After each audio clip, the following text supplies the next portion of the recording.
In this video, Nobel Peace Prize laureate and education activist Malala Yousafzai addresses the United Nations Transforming Education Summit, highlighting the urgent need for equal and quality education for all children. Let's start with her powerful message. And now it's my great honor and pleasure to welcome to the stage Nobel Peace Prize laureate and UN Messenger of Peace, Malala Yousafzai.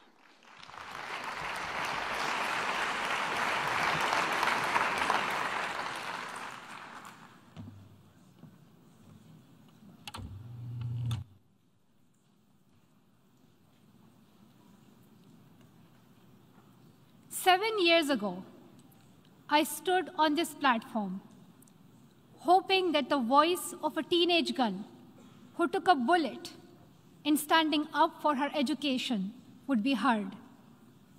On that day, countries, corporates, civil society, all of us committed to work together to see every child in school by 2030. Yet halfway to that target date, we are facing an education emergency. Let's remind you once again what's happening. In Afghanistan, Taliban have banned girls like Sumaya from their education. In Uganda and Pakistan, droughts and floods are ravaging homes like the ones where Vanessa and I grew up. And conflict and violence in countries like Ethiopia, Ukraine, and other countries are keeping girls like Yelizaveta out of the classroom. If you are serious about creating a safe and sustainable future for the children, then be serious about education. You have heard enough about how education transforms lives, strengthens economies, and contributes to a more peaceful world. You know every country, community, and corporation would benefit from every girl having access to safe, quality, and free education. And if you are still in doubt about the impact of education, go ask a girl.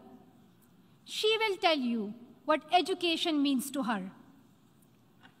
Most of you know what exactly needs to be done. You must not make small, stingy, and short-term pledges, but commit to uphold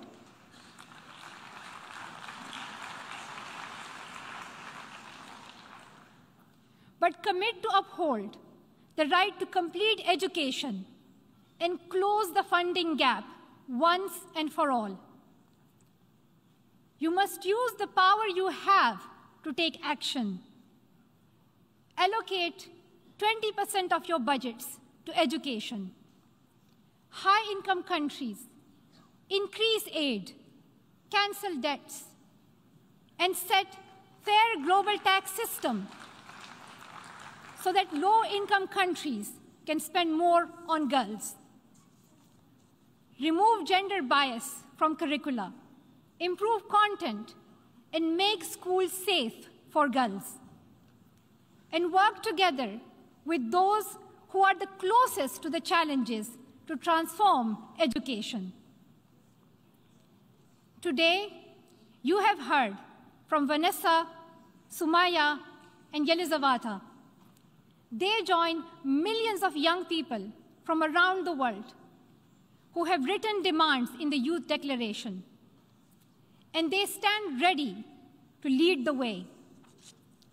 Soon, you will hear from young leaders, Ulysses and Karimot, on behalf of youth around the world.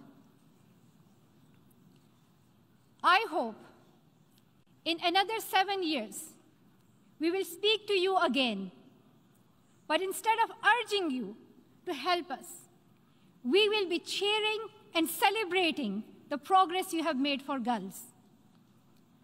When you leave this room today, please ask yourselves, how many more generations are you willing to sacrifice? How long will you make girls wait for what you have promised? How many more times do we have to stand on this stage to be heard?